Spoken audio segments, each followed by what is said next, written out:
My name is Alice Montgomery, and I was 62 when I became Alice Richards after marrying Daniel in 1983.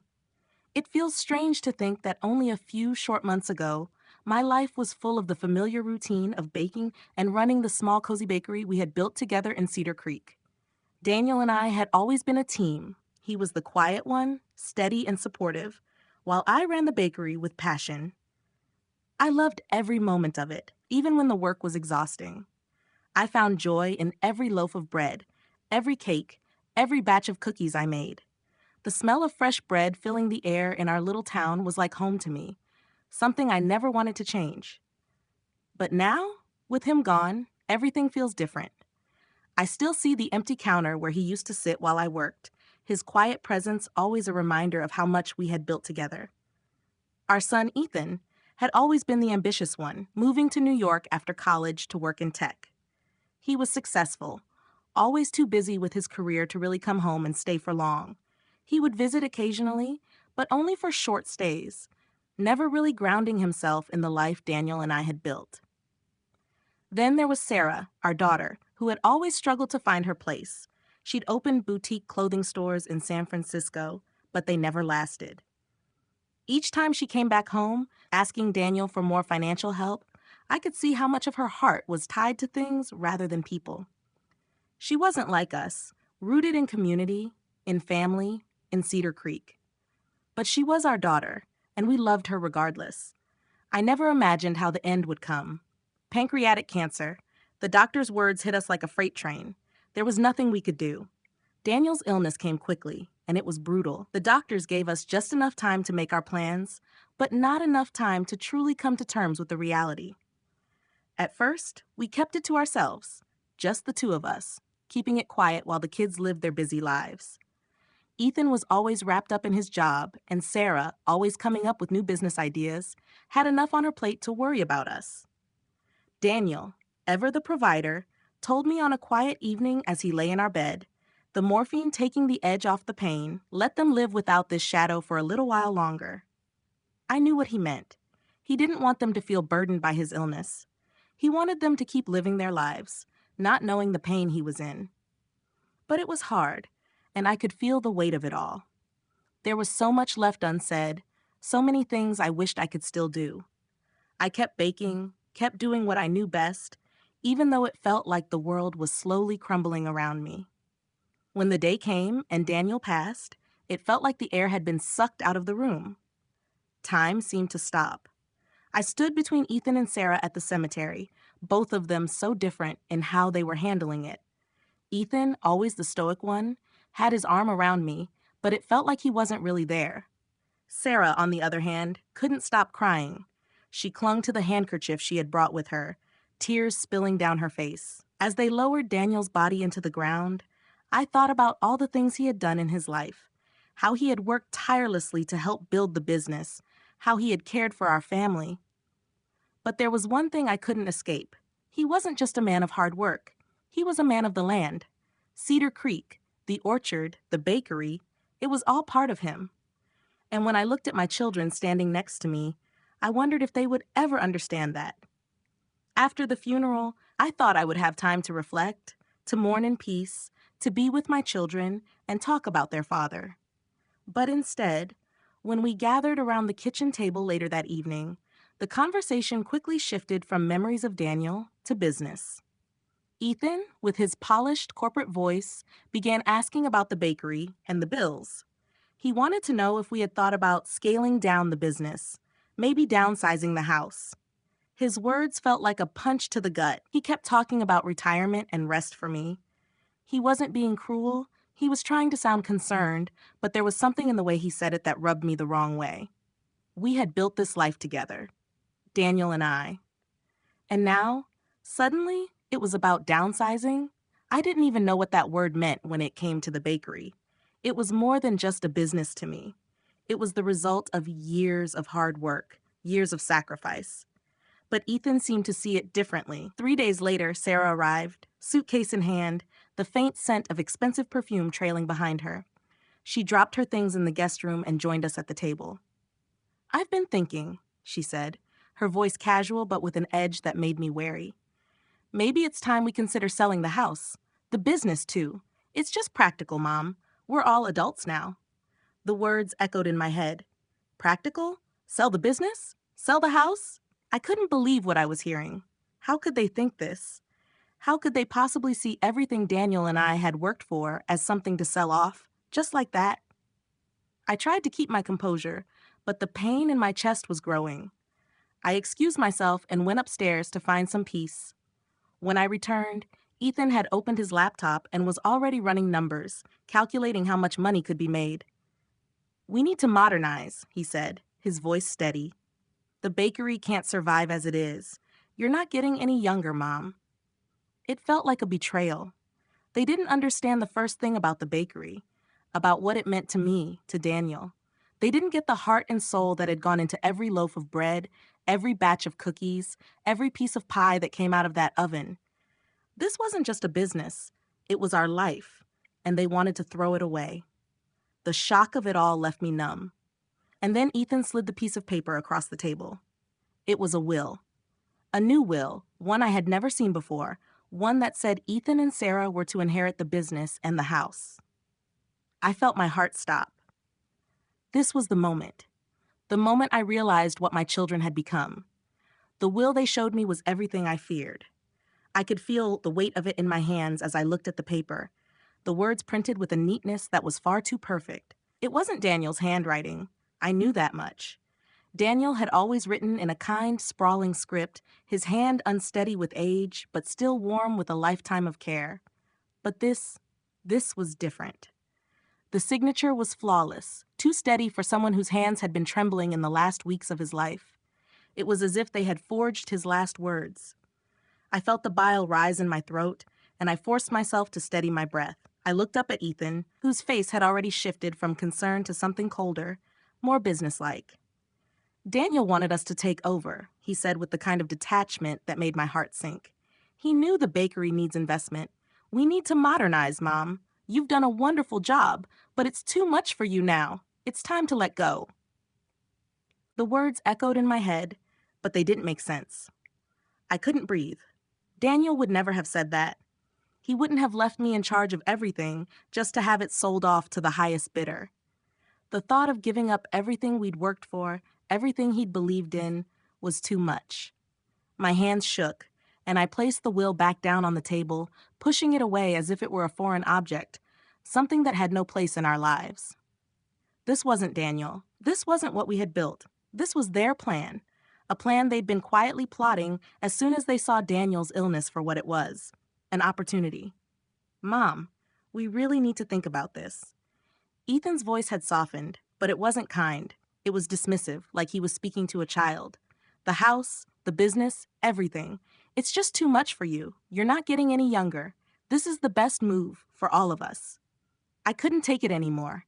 I stood up from the table, my chair scraping against the floor. "No," I said firmly, the word coming out more powerfully than I'd expected. Ethan looked at me, surprised by my sudden defiance. But this wasn't about age or weakness. It was about something much deeper, something they didn't understand. I wasn't going to let them take it all. I wasn't going to let them erase everything Daniel and I had worked for, everything we had built together. My hands were shaking, but it wasn't from fear. It was from anger. Anger at the betrayal, at the coldness in their voices, at their total lack of respect for everything Daniel had done for them and for this family. "I don't care what Daniel may have said," I continued, my voice steady now. "I won't sell this bakery. I won't sell this house. This is my home, and this is my business. And if you think I'm just going to roll over and let you take it, then you don't know me at all." Ethan and Sarah exchanged looks. Sarah, who had been quiet until now, suddenly spoke up. "But Mom, we can't keep doing this. You can't keep running the bakery on your own. It's too much work. You need help. We need to modernize, bring in some new investment. Think of the future." Her voice was filled with that familiar tone, one I had heard so many times when she'd been desperate for more money to save her failing businesses. It was the same tone she used when she begged Daniel for more investments. But now it was directed at me. I stared at her, feeling a deep ache in my chest. "You don't get it, do you? This isn't about money or investment. This is about family. This is about legacy. Daniel and I worked our entire lives to build this, and you want to just sell it off because it's convenient for you? I could feel my chest tightening, but I wasn't going to cry. Not in front of them, not after everything they had done. You don't care about the business, Sarah, I continued, my voice growing colder. You've never cared. You never wanted to be part of it. You failed at every venture you've tried. And now, when your father's gone, you suddenly think you can come in and change everything? No, I won't let you do that. For a moment, there was silence. Sarah opened her mouth to say something, but I held up my hand, stopping her. I've heard enough, I said, my voice sharper than I intended. You don't get to make decisions for me. You don't get to decide what happens with our business. I glanced over at Ethan, who was looking at me with frustration in his eyes. And you, Ethan? You've been too busy for this family for years. Too busy to even notice what was happening. And now you want to swoop in and tell me what's best? I've managed this bakery for over 30 years, and I'm not going to let you tear it down just for a quick profit. Ethan stood up, his face reddening. I'm just trying to help, Mom. You're being unreasonable. This is what Daniel would have wanted. The words cut through me like a knife. I didn't want to believe it. I didn't want to believe that they thought they could manipulate me like this, using Daniel's memory as a weapon. But I knew what I had to do now. I couldn't rely on them anymore. I had to fight for what was right. No, I said again, more firmly this time. This is not what Daniel would have wanted. He wouldn't have wanted his children to sell off everything we've built, just to pad their bank accounts. If you really think that, then you never knew your father at all. With that, I turned and walked out of the room, my heart pounding in my chest. But I wasn't afraid anymore. I knew what I had to do. I couldn't trust my children to protect what Daniel and I had worked for. I was going to have to protect it myself. I went up to my room and retrieved the one thing they didn't know about, the original deed to the bakery, something my parents had left me before I married Daniel. Ethan and Sarah didn't know about it, and I wasn't about to let them take it. I called Mark, our family lawyer, and told him to meet me.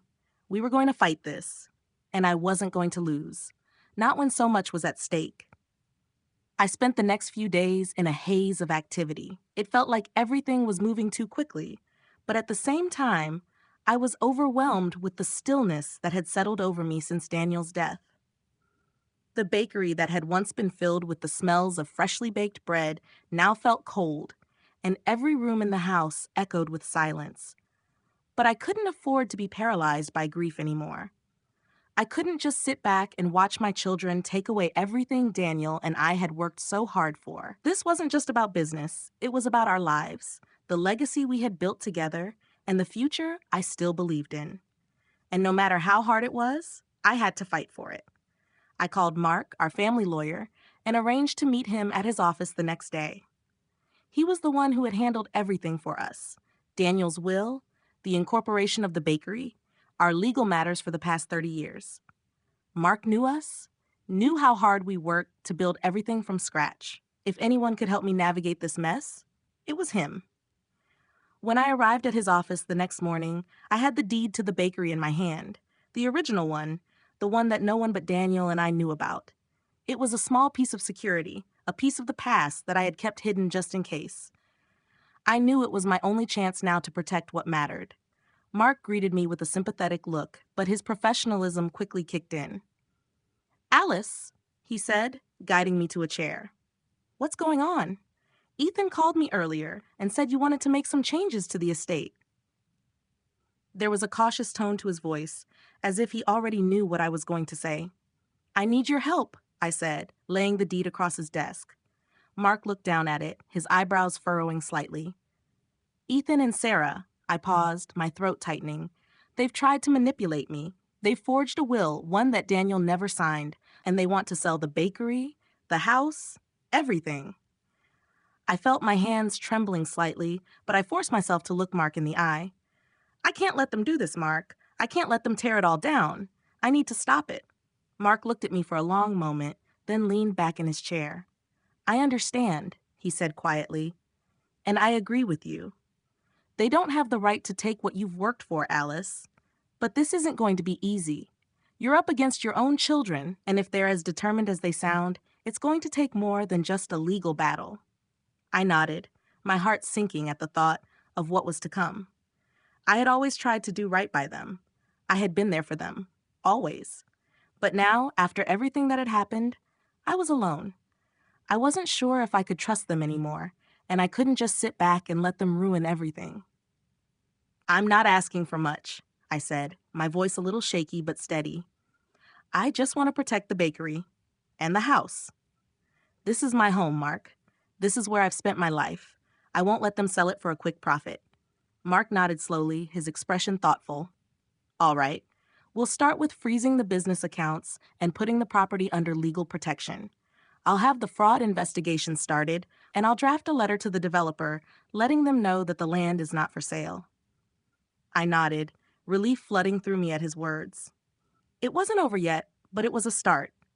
And the will? I asked. It's a forgery.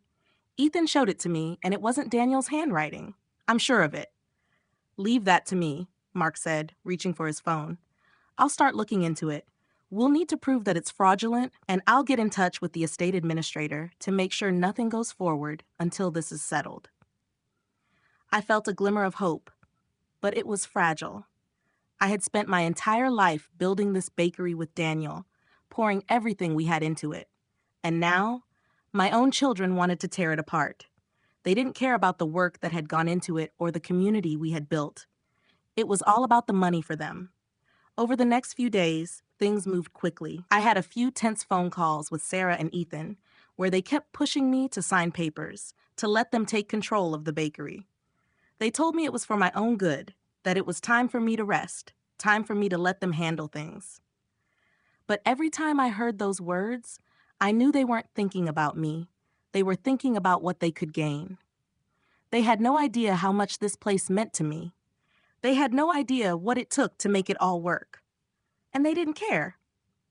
One evening, after a particularly frustrating conversation with Ethan, I stood in the bakery, staring out the window at the street that had been home for so many years. The bakery was more than just a place of business. It was where Daniel and I had shared so many moments: laughter, love, hard work, and even moments of doubt. It was where we had raised our family. I couldn't let them take it from me. Not like this. The next morning, I went into town to speak with a few people who had always supported the bakery.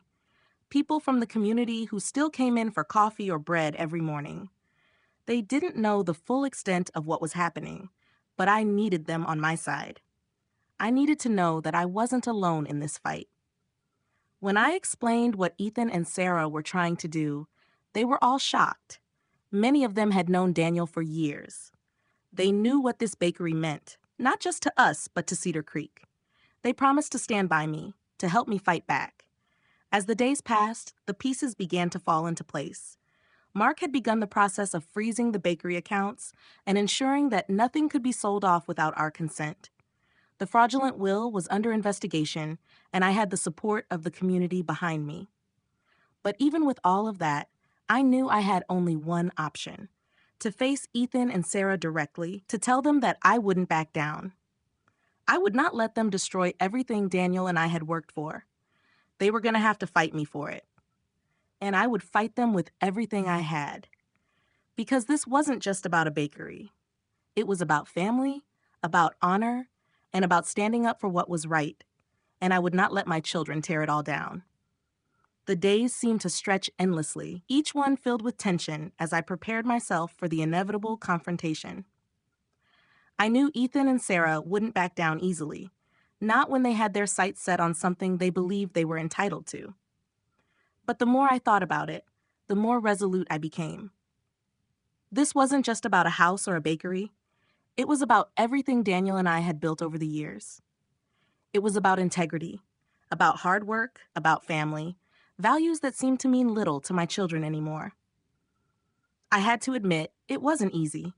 Every morning, I woke up with a sense of dread in my chest, not knowing what the day would bring.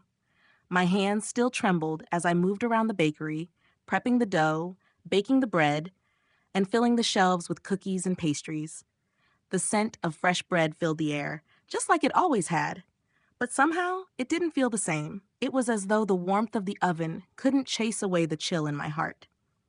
I missed Daniel terribly. I missed his steady presence, his quiet strength, the way he always knew exactly how to calm me when things felt overwhelming. But now, I was alone in this, facing a battle I never thought I'd have to fight. I could feel Ethan's presence in everything. The way he had dismissed me so easily when we spoke, the way he tried to convince me that it was for my own good. That phrase had become like a weight around my neck, heavy and suffocating. For my own good? I knew what was best for me, and I had spent the last few weeks reminding myself of that every single day. I had managed this bakery for over 30 years, and I had no intention of letting my children tear it apart just for the sake of convenience. The legal proceedings moved along, slowly but steadily. Mark, our lawyer, was working diligently to ensure that the fraudulent will would be contested and that the business was protected. I knew there were holes in Ethan's plan, that he had underestimated how far I was willing to go. The truth was, I had never been much of a fighter. I had always let Daniel take the lead in decisions like these, but now, without him, I was forced to stand up and make my own choices. And with every step I took, I could feel myself growing stronger. The day finally came when I knew I couldn't put it off any longer. Ethan and Sarah were coming to the bakery, and I was determined to face them head on. The tension was thick in the air as I prepared the bakery, arranging the loaves of bread and pastries just as I always did, though today it felt like I was preparing for battle rather than just another day of work. The bell above the door jingled, and I looked up to see Ethan and Sarah walking in, their faces as smug and confident as they had been the last time we spoke. Ethan spoke first, his voice carrying that corporate, condescending tone he had perfected over the years. "Mom, we've been talking, and we think it's time for you to really consider the future. This bakery, it's not sustainable, and the house, well, it's just too much for you now. We're just trying to help you." "Help me?" The words escaped before I could stop them. My voice was calm but firm, the rage bubbling just beneath the surface. "You're not here to help me. You're here to take everything we've built, and you're going to have to go through me to do it." Ethan's eyes narrowed slightly, and Sarah looked away, her discomfort evident. "Mom, we're just trying to be practical. You're not getting any younger," Ethan said, his tone still patronizing, as though he was explaining something to a child. "You can't keep running this place on your own. You need to think about the future." "I'm thinking about the future, Ethan," I said, my voice steady now. "My future. And this bakery is part of it. This is where I belong. You think I'm going to just hand it over to you two to sell it off for some quick profit? You think I'm going to sit back and watch as you destroy everything Daniel and I worked for?" I shook my head, my heart pounding in my chest. "I won't do it.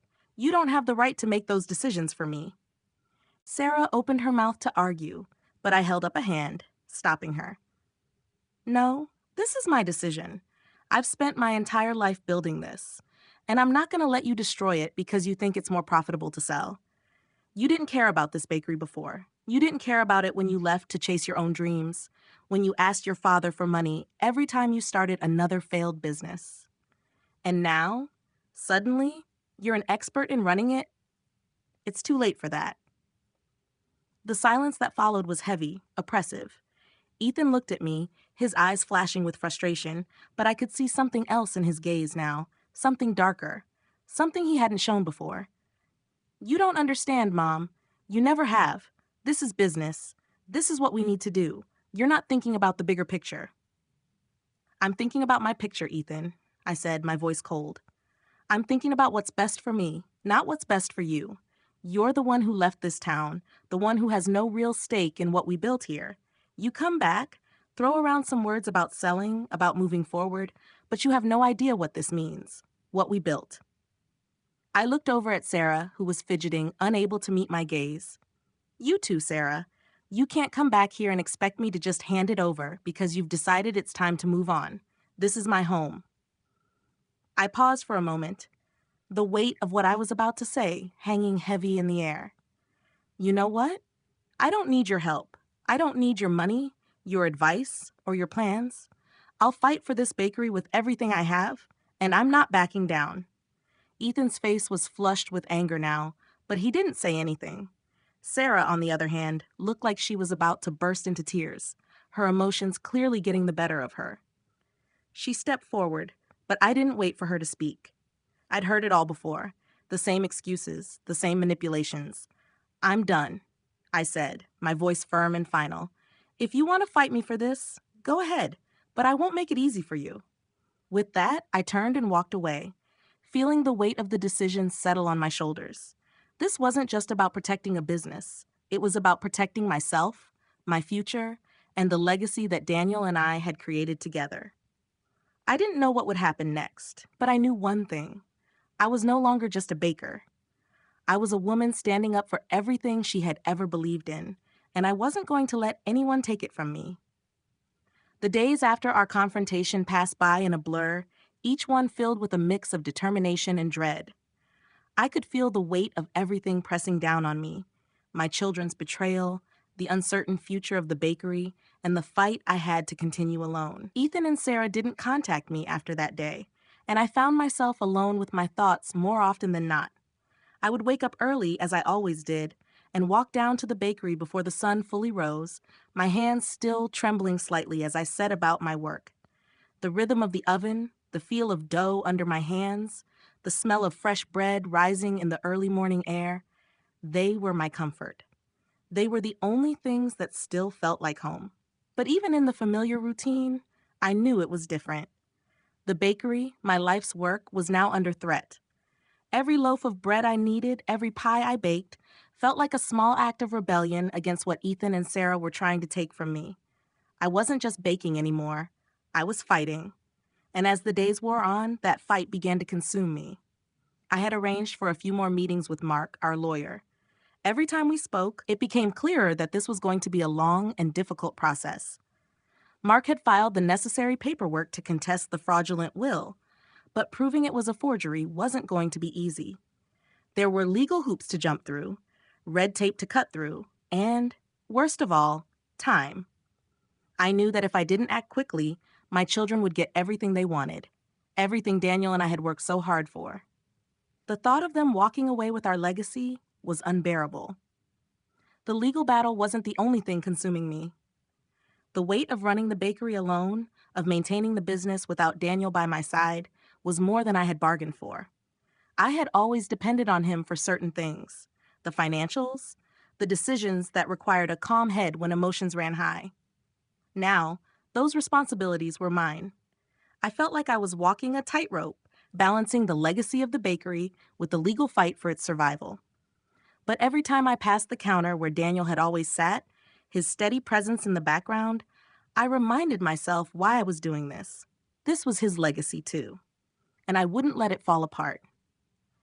One afternoon, as I was sorting through a pile of invoices, I received a call from Sarah. It was the first time she'd reached out since our confrontation. Her voice, when she spoke, was different, softer, almost pleading. "Mom," she said, "I'm sorry. I didn't mean for it to get this bad. We thought you'd be better off. You know that Ethan and I just wanted to help." I felt a surge of anger rise in my chest, but I forced myself to take a deep breath. I couldn't let her manipulate me again. I had been weak once, but not anymore. I wasn't going to fall for the same excuses. "I'm not interested in your help, Sarah," I replied, my voice colder than I intended. "What you and Ethan have done is unforgivable. You're trying to take something that doesn't belong to you, and I won't stand for it." There was a long silence on the other end of the line before she spoke again. "I understand, Mom. I need you to understand. We didn't mean to hurt you. We didn't know what to do after Dad died. Everything's falling apart. I don't know where to go from here." Her words hit me harder than I expected. I had always been her mother, the one she turned to when things got tough. And now, I realized, she had been just as lost as I was. But that didn't excuse what they had done. What Ethan and Sarah had done wasn't out of love or concern. It was about their own self-interest. And no matter how much I wanted to forgive her, I knew that forgiveness wasn't something I could offer them this time. Not after they had tried to sell everything we had built. "I'm not here to fix your problems, Sarah," I said, my voice steady but firm. "You and Ethan made your choices, and now You're going to have to live with the consequences. I'm not backing down. I'm protecting this bakery. I'm protecting what your father and I built, and no amount of guilt or manipulation is going to change that." There was another pause, but this time it was Sarah who broke the silence. "I know you're angry, Mom, but please, just think about it. We don't have to keep fighting. We could all walk away from this, and you could have peace. We could sell the bakery, move on, and start fresh." I felt my hands tighten around the phone. "You're not listening to me," I said, my voice low but resolute. "This bakery isn't just a business. It's my life, and your father's life. You don't get to sell it because you think it's easier. You don't get to destroy everything we've worked for just because it's convenient for you. I'm not going anywhere." I hung up before she could respond. As I placed the phone back on its charger, I felt a strange mix of relief and sadness. I had done what I needed to do, but it wasn't easy. And it wasn't over. A few days later, Mark called to update me on the progress. He had made some headway in challenging the will, but the real fight was just beginning. There would be more legal battles, more back and forth, and more sleepless nights. But I was ready. This was my fight now, and I was going to win. I spent the next few weeks preparing. I reached out to my neighbors and friends in town, the ones who had supported Daniel and me over the years. I needed their help. People who understood the value of what we had built, who cared about the bakery and the community. They all rallied behind me, offering support in ways I hadn't expected. Some even came into the bakery, bringing their families in for a meal or a cup of coffee, reminding me that this place mattered.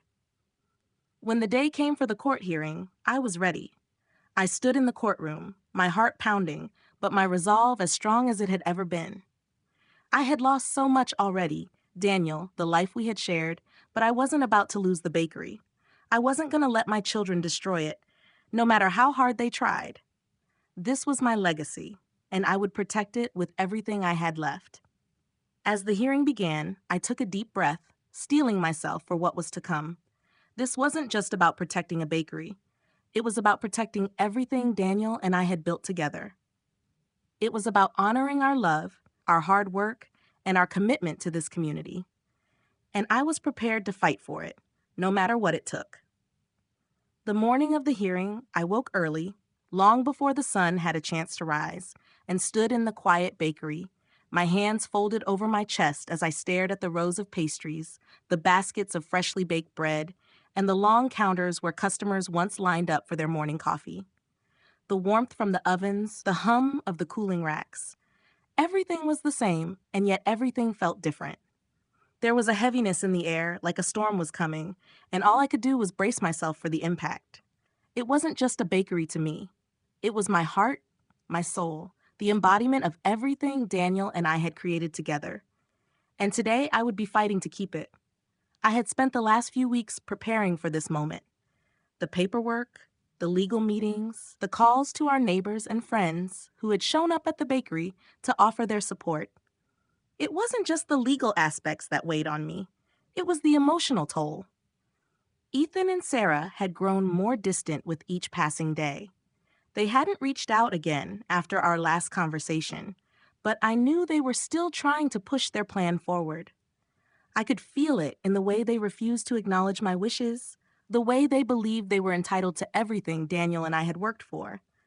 I knew they thought I was just a baker, someone who could be easily dismissed, easily manipulated into handing over what was mine. But they were wrong. I had spent too many years building this place, building this life with Daniel, to let them take it away without a fight. By the time I reached the courthouse, I felt a strange calm wash over me. My hands were no longer trembling. My heart was still, though heavy with the weight of what was at stake. I wasn't walking into that courtroom just to protect a bakery.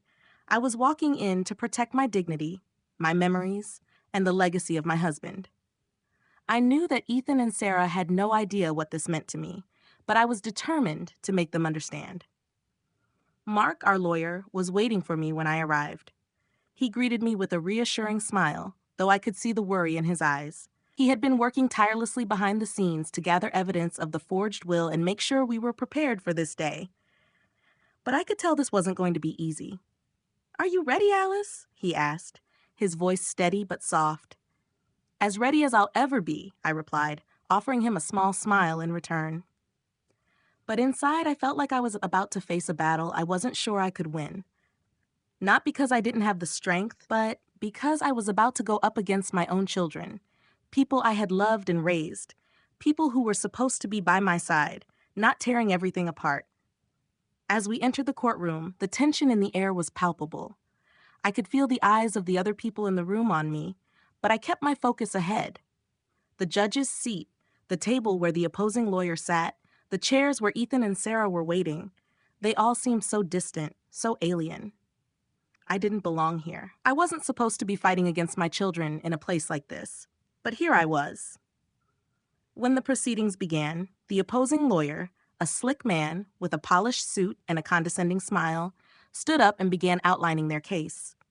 He spoke of the will, of Daniel's supposed wishes to have the property sold, and how it was in the best interest of everyone involved. He talked about the financial difficulties the bakery had faced and how modernizing the business was essential for its survival. His words felt hollow, empty, and as I listened, I realized they didn't care about the bakery. They didn't care about Daniel's vision. They just wanted a payday. I sat there listening, growing more frustrated with every word he said. But I knew I had to remain calm. I had to stick to the facts, stick to the truth. And when it was finally my turn to speak, I rose to my feet slowly, my heart pounding. I could feel the weight of everyone's eyes on me, but I didn't look at them. I didn't need to. I'm here today, I began, my voice steady but filled with emotion, because I believe in the legacy that Daniel and I created. This bakery is more than just a business. It's my life. It's our life. I didn't just wake up one day and decide to bake bread. This place was built with love, with sacrifice, and with the hope that it would carry on for years to come, and I will not let it be destroyed by greed. The courtroom fell silent as my words settled into the air. I took a deep breath and continued. I've been through a lot in the last few months. I've lost my husband, the love of my life, but I will not lose this. I will not let my children destroy everything we built just because they think it's easier to sell it off than to face the hard work of keeping it alive. They are not entitled to this bakery. They don't understand what it means to me, to this town, to the people who have supported us over the years. They think they can just walk in, take what's mine, and sell it off for a profit. But they are wrong. I could feel my chest tightening as I spoke, but I refused to back down. I couldn't. This was my fight. I've spent 30 years baking here, building relationships with the people of this town, creating something meaningful. This bakery isn't just a business. It's a part of me, a part of Daniel, and I will not let it be sold off like some commodity.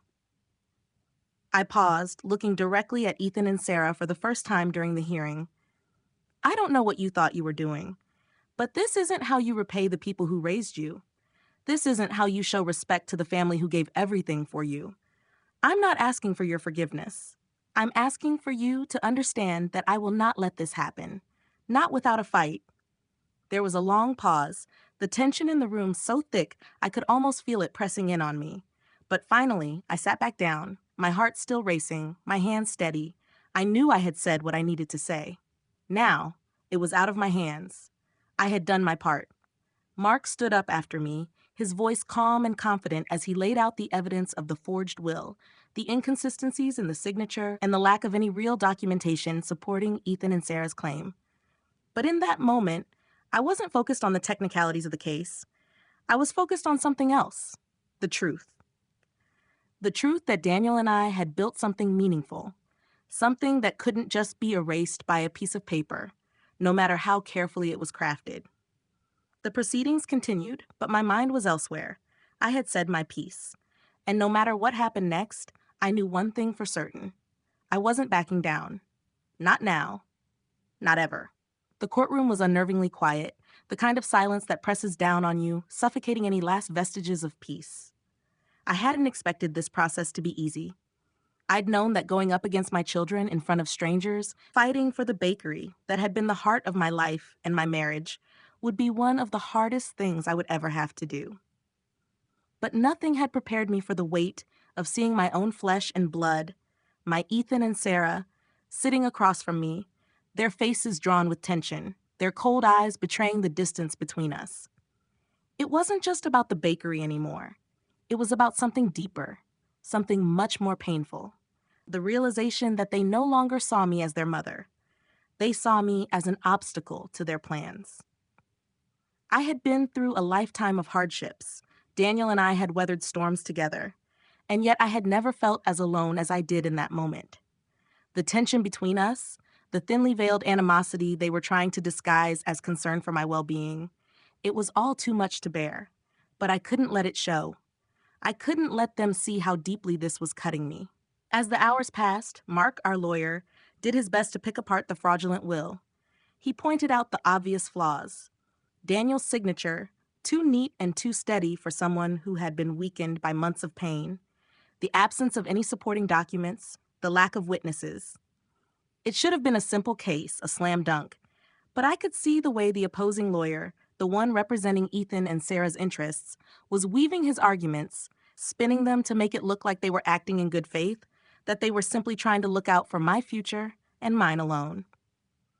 His smooth words were designed to make it seem like they were only doing what was necessary, like they were helping me by taking the bakery off my hands and selling it to the highest bidder. But I knew better. I wasn't blind. I could see through their thinly veiled lies. As the case progressed, I found myself losing patience. I had listened to them argue and twist every word I had spoken, every emotion I had poured into this bakery and our life together. They made it sound like they were the ones who were burdened by everything, that they were the ones who had been left to clean up the mess Daniel had left behind. But what mess? What burden? Ethan spoke up again, his voice carefully controlled, but I could hear the edge of frustration in it. You're not being reasonable, Mom. You've spent your life here, and we understand that. But you can't keep running this place alone. It's not sustainable, not in the long term.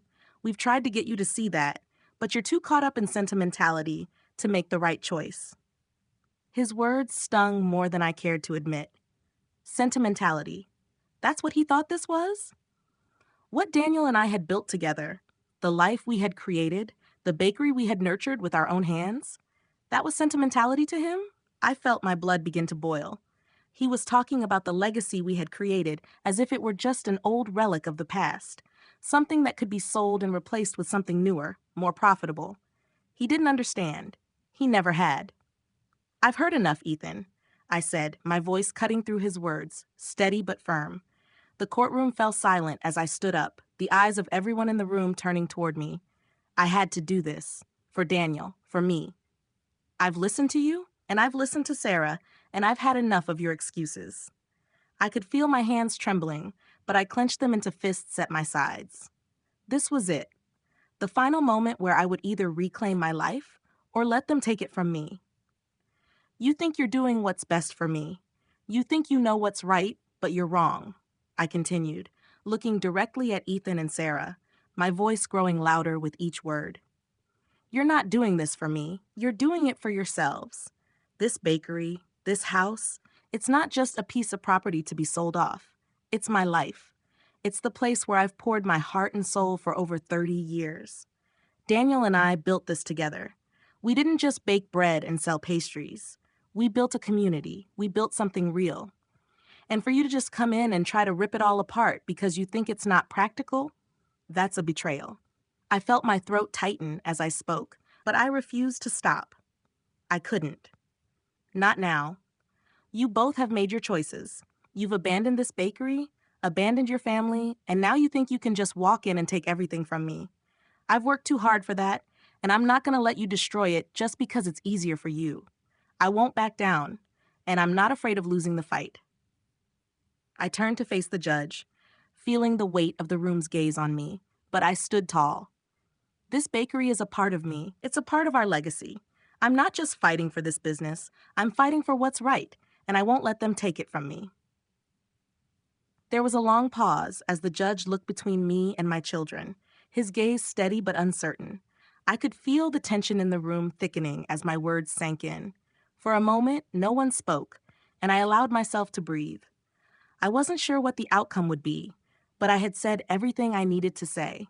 I had made my stand. After a few moments, the judge finally spoke.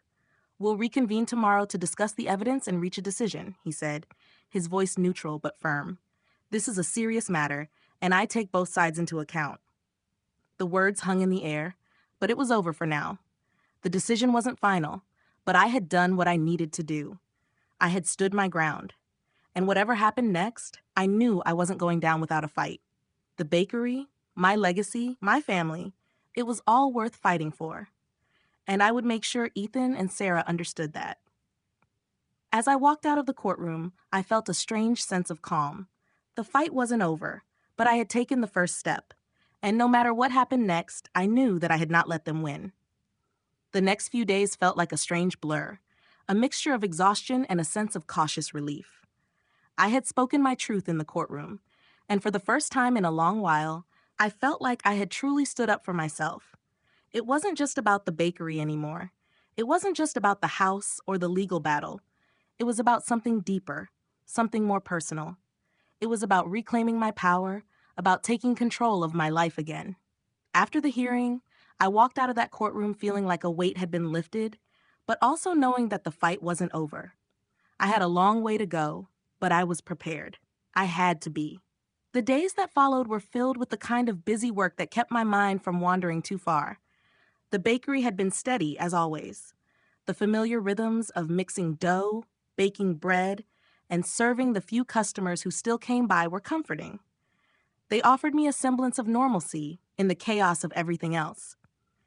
But I couldn't ignore the nagging worry that lingered in the back of my mind. Ethan and Sarah hadn't given up. They were still plotting. I could feel it.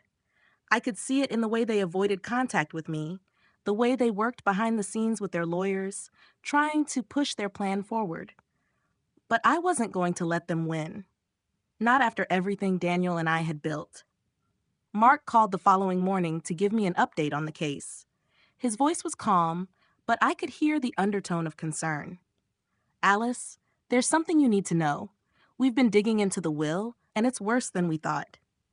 His words hit me like a cold wave, and for a moment I felt my heart drop into my stomach. What do you mean? I asked, my voice shaky with anticipation. The will, he continued, wasn't just forged in a rush. There's evidence that Ethan and Sarah were involved in orchestrating it long before Daniel even got sick. They've been preparing for this moment, planning for the sale of the bakery, probably even before Daniel's diagnosis. It wasn't just about securing the business. It was about stripping you of your control, Alice. And now, with everything we've uncovered, we have a chance to challenge this more effectively. I felt the blood rush to my face, anger rising like a fire in my chest. I had suspected something like this, but hearing it confirmed made me feel sick. They had been planning this. They hadn't been trying to help me. They had been manipulating me, using my grief for their own gain. The betrayal ran deeper than I had imagined. The thought of them sitting there, plotting behind my back, made my skin crawl. I had never seen them as ruthless, but now I understood that they were willing to do anything to get what they wanted. Mark, what can we do? What's next? I asked, my voice steady despite the storm swirling inside me. We're going to use this new evidence to file for an injunction, he said. If we can prove that this plan was in motion long before Daniel's death, that changes everything. We'll make sure the sale of the bakery and property is blocked until this matter is resolved. I nodded, trying to keep my emotions in check. This was the break I had been waiting for. This was my chance to truly fight back. But the thought of facing Ethan and Sarah again, of looking into their eyes and confronting them with what they had done, made my stomach churn. I didn't want to do it. I didn't want to have to fight my own children. But I had no choice. I couldn't let them take everything away. The next few days were a whirlwind. Mark filed the injunction, and I continued working at the bakery, keeping my routine as normal as I could. But the tension was palpable. Every time the door opened and a customer walked in, I found myself distracted, my mind racing with thoughts of the legal battle ahead. Would they give up? Would they see reason? Or would they keep pushing, regardless of the damage they caused? I didn't know what to expect, but I couldn't let my guard down. I had to keep fighting. The phone rang late one afternoon as I was closing up the bakery for the night. I glanced at the caller ID and saw Ethan's name flashing on the screen. My heart skipped a beat, and for a moment I hesitated. What did he want now? He hadn't reached out to me in weeks. I took a deep breath and answered the call, trying to keep my voice steady. Hello? Alice, it's Ethan. We need to talk, he said, his voice cool, but there was something in it that made me uneasy. I think we're at an impasse here, and we need to figure out how to move forward. This is getting out of hand. I could feel the tension building in my chest. I knew this conversation was coming, but I wasn't sure I was ready for it. What do you mean, Ethan? I asked, my voice tight. I'm trying to be reasonable here, he said, his tone condescending. We're not trying to hurt you. We just want what's best for everyone.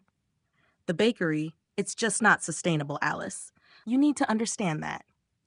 I clenched my jaw, biting back the frustration that was bubbling inside me. What's best for everyone? I repeated, my voice shaking with anger. You mean what's best for you, don't you? You don't care about the bakery, Ethan. You don't care about the life Daniel and I built. You just want to sell it off and pocket the money. That's what this is all about, isn't it? There was a long silence on the other end of the line, and for a moment, I wondered if he was going to hang up, but then he spoke, his voice quieter now. I'm sorry you feel that way, Mom. I really am, but I think it's time you face the reality of the situation. I'm facing the reality, Ethan, I said, my voice steady now, more confident than I had felt in weeks. The reality is that you and Sarah have been planning this behind my back, using me and Daniel for your own gain. You think you can just take everything we've worked for, and I'm not going to let you. I won't let you sell the bakery. I won't let you tear apart everything we built. Ethan didn't respond right away, but when he did, his voice was tinged with frustration. This isn't over, Mom. You can't keep fighting us. You'll lose. I took a deep breath, my grip tightening around the phone. We'll see about that, Ethan, I said, my voice firm. I'm not backing down. The line went silent, and for a moment, I just stood there holding the phone in my hand, trying to catch my breath. I knew that this wasn't over, not by a long shot, but something had shifted inside me. I wasn't the same woman who had walked into that courtroom weeks ago, unsure of herself. I was stronger now, more determined than ever, and I wasn't going to let them win. The days that followed Ethan's call were filled with an almost unbearable sense of anticipation. The legal battle was dragging on, and with every passing moment, I felt the weight of what was at stake bearing down on me. I'd fought so hard to protect the bakery, to hold on to the life Daniel and I had built, but every time I thought things were starting to settle, it felt like the ground was shifting beneath me again. It wasn't just the legal proceedings that were exhausting, it was the emotional toll. Ethan and Sarah's betrayal weighed heavily on me. And though I told myself I had done the right thing by standing up for the bakery, there were times when I found myself doubting my choices. Could this really be the end of everything? I kept myself busy as much as I could. I threw myself into the bakery, trying to find comfort in the familiar motions of kneading dough, preparing pastries, and serving my loyal customers. There was something calming about the rhythm of it all. The soft, comforting heat of the oven, the smell of fresh bread filling the air, the sound of the mixer whirring in the background. These small moments were my anchor. They kept me grounded when everything else seemed to be spinning out of control. But even in the midst of the routine, I couldn't ignore the truth that was gnawing at me. Ethan and Sarah hadn't backed down. They were still determined to sell the bakery, to sell the house, to liquidate everything that Daniel and I had worked so hard to build. And every time I thought about it, my heart ached. I wasn't just fighting for the business. I was fighting for my family's legacy, for the life Daniel and I had dreamed of. It wasn't just about the bakery. It was about everything we had shared, everything we had built together. And I couldn't let it go.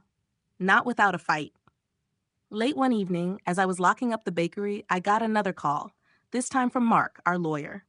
His voice, though calm, carried an undertone of urgency. Alice, I need you to come down to my office first thing in the morning. There's something we need to discuss about the case, he said. The moment I heard the words, I felt a rush of dread wash over me. Every time Mark called me like this, it was never good news. What's going on? I asked, my voice tight with apprehension. It's about the will, Mark said, pausing before continuing. We found something new, something I think could change the whole direction of this case, but I need to speak to you about it in person. It's important. I didn't get much sleep that night. The unknown, the looming possibility that things could go either way, kept me awake. What had Mark uncovered? Had Ethan and Sarah's scheme gone deeper than we thought? Had they been hiding something all along? When I arrived at Mark's office the next morning, I was already on edge. I sat down across from him, my hands gripping the edge of the chair, the anticipation gnawing at my insides. Mark opened the folder in front of him and slid a document toward me. "Take a look at this," he said, his voice steady but with a hint of excitement. I glanced down at the papers in front of me, not quite sure what I was expecting. It wasn't the forged will I had already seen. This was something different. It was a copy of an earlier version of the will, one that hadn't been presented during the initial reading. This version had been written long before Ethan and Sarah's plan had taken shape. But what caught my eye was the clause, the one that clearly stated that the bakery, the house, and the land were to remain in the family, to be passed down through generations. There was no mention of selling the property or liquidating the business. It was as though Daniel had anticipated what was going to happen even before he got sick. This is the real will," I whispered, my breath catching in my throat. "It's from before he got sick, before Ethan and Sarah even had a chance to interfere." I felt a strange sense of relief wash over me. Daniel had made his wishes clear, long before they had even thought to go behind my back. I wasn't imagining things. This was proof that they had been trying to take what wasn't theirs. Mark nodded. "Exactly. And I think it gives us the leverage we need. We can show that Ethan and Sarah knowingly presented a fraudulent document. This isn't just about business. It's about their intention to deceive and manipulate you. And with this new will, we have a solid foundation to challenge everything they've been trying to do." The weight of his words settled into my chest like a heavy stone. I felt both relieved and enraged. Relieved that Daniel's true wishes had been uncovered, but enraged that Ethan and Sarah had tried to destroy everything for their own gain. The betrayal ran so deep, it almost felt like a physical wound. "Are you ready to move forward with this?" Mark asked, his eyes searching mine for any sign of hesitation. I didn't hesitate. "Absolutely," I said, my voice firm and unyielding. "Let's move forward. I won't let them get away with this. I'll fight until the end." Mark nodded and we discussed the next steps. We'd need to go to court again, file more motions, and present this new evidence. It was going to be a lengthy process, but now, for the first time in weeks, I felt like I had a real chance to win. The fear that had been gnawing at me began to fade, replaced by a sense of renewed purpose. I had something to fight for now, proof that Daniel's legacy was meant to stay intact, that it wasn't meant to be sold off or destroyed. That afternoon, as I walked back to the bakery, I felt a strange sense of clarity. I wasn't alone in this fight anymore. I had Daniel's true wishes on my side, and I had the strength to carry them forward. I wasn't just fighting for a bakery. I was fighting for my family's legacy, for my own future. The road ahead was still uncertain, but for the first time in a long while, I felt like I was finally on the path to reclaiming what was mine. Ethan and Sarah would learn soon enough that they couldn't just take what they wanted without consequence. This fight was far from over, but it was mine to win, and I wasn't backing down. The following days felt like a slow march toward an inevitable confrontation, yet there was a strange kind of peace in my chest. I had something solid now, proof, a real will, a declaration of Daniel's wishes. It was the first time in weeks that I felt a sense of control. The weight of the battle ahead was still there, but now it was a weight I could carry. I wasn't alone in this anymore. I had Daniel's intentions on my side, and I had the strength to see this through. But as the days passed, a sense of dread began to creep in again. I knew what was coming next. Another round of court hearings, more legal wrangling, and the inevitable backlash from Ethan and Sarah. I had no illusions about what they would do when they realized the extent of their betrayal had been uncovered. They had been so sure of themselves, so certain that I wouldn't fight back. Now, they were going to have to face the consequences of their actions. I spent those next few days in a kind of nervous anticipation, going through the motions of running the bakery, but always with one ear trained on the phone, waiting for the next call from Mark. I had tried to keep my mind focused on the business, on the people who came in for their morning coffee, the regulars who still came by for their loaves of sourdough and cakes, the warmth of the bakery, the rhythmic work of the oven, the smell of fresh bread filling the air. It was still my sanctuary.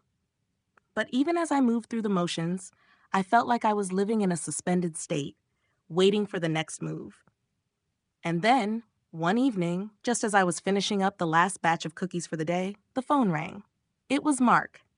I felt a flutter of nerves in my stomach, unsure of what to expect. I had come to dread these calls. They were always filled with new developments, new obstacles, or updates on the slow progress of the case. But this time, his voice was different. It was lighter, filled with a quiet confidence I hadn't heard before. "Alice," he said, "I have good news. We've won." For a split second, I couldn't process the words. The world seemed to tilt on its axis. "What do you mean? What do you mean we've won?" "We've done it," Mark said again, his voice filled with relief. "The court has ruled in your favor. Ethan and Sarah's claim is invalid. The fraudulent will has been rejected, and the original one, Daniel's true will stand. You've won." I sat down on the closest chair, my legs suddenly too weak to hold me up. The bakery felt like it was spinning around me. It's the familiar warmth and sense now almost foreign. "Wait, are you sure? How is that possible? I thought we were still in the middle of this battle. I thought we'd have to keep fighting." "We're not done yet," Mark said, "but this is the breakthrough we needed. The evidence you brought forward, the fact that Daniels will clearly stated his wishes for the business and property, that's what swayed the judge. There are still some details to finalize, but the ruling is in your favor." I closed my eyes and let out a long breath, feeling the tension that had been building up in me for weeks finally begin to melt away. I wasn't sure if I was relieved or exhausted, or if it was a mixture of both. This had been such a long fight, one I never expected to have to face. I thought about Daniel, about all the years we had spent together, building something from the ground up. I thought about how he had always believed in the importance of family, the importance of doing things the right way. This was his victory, as much as it was mine. "Thank you, Mark," I said, my voice shaking with emotion. "Thank you for everything." He chuckled softly. "You don't need to thank me, Alice. You were the one who fought for this. You stood your ground, and that's what made all the difference." I hung up the phone a few moments later, still reeling from the news. It was a strange kind of victory, one filled with relief, but also with sadness. I had won the battle, but at what cost? My relationship with Ethan and Sarah had been irrevocably damaged. I knew they wouldn't give up without a fight, and though I had no illusions that they would accept the ruling gracefully, I knew that there was no going back. The trust between us had been shattered, and I wasn't sure it could ever be repaired. I spent the next few days preparing for what was to come. The bakery was still steady, the customers still coming in, but it was clear that this was the end of an era for me. Daniel and I had always shared the weight of the business, the highs and lows, the triumphs and struggles. Now, it was all on my shoulders, and I felt the enormity of it in every corner of the bakery. The community that had always supported us was still here, but it was different now. I was different. I called Ethan the next day, feeling the weight of the conversation hanging in the air between us.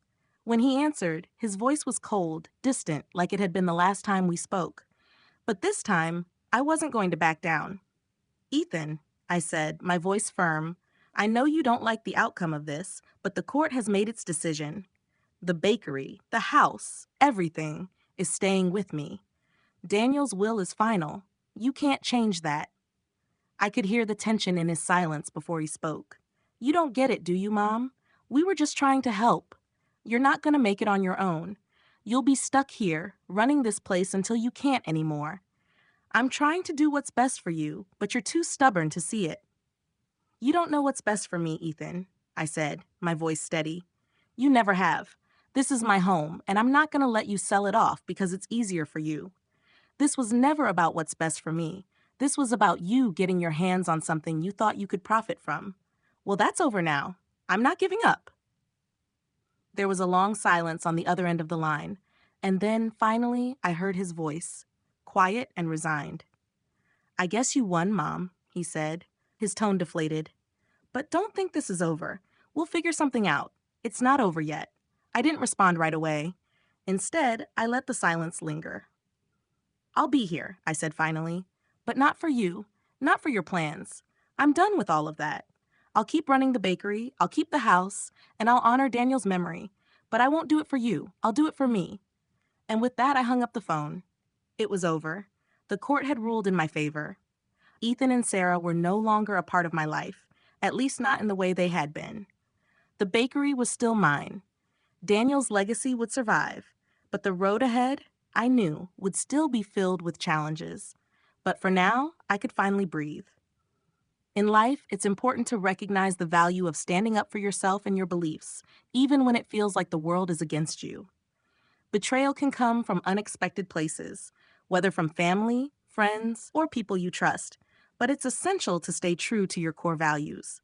Don't let others dictate your future or undermine what you've built.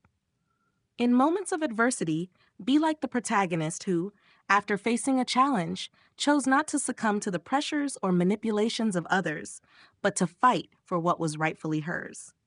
Trust in your inner strength and the things that truly matter to you, your legacy, your integrity, and your personal peace. Even when the road seems impossible, don't give up on what is important. If something is worth fighting for, then the effort is always worthwhile, even if it means facing uncomfortable truths or difficult decisions. Surround yourself with the right people, those who truly support and value you, and don't be afraid to walk away from those who only bring negativity into your life. Value yourself enough to protect your dreams and aspirations. Ultimately, your own strength and resolve will shape your future more than anyone else ever could.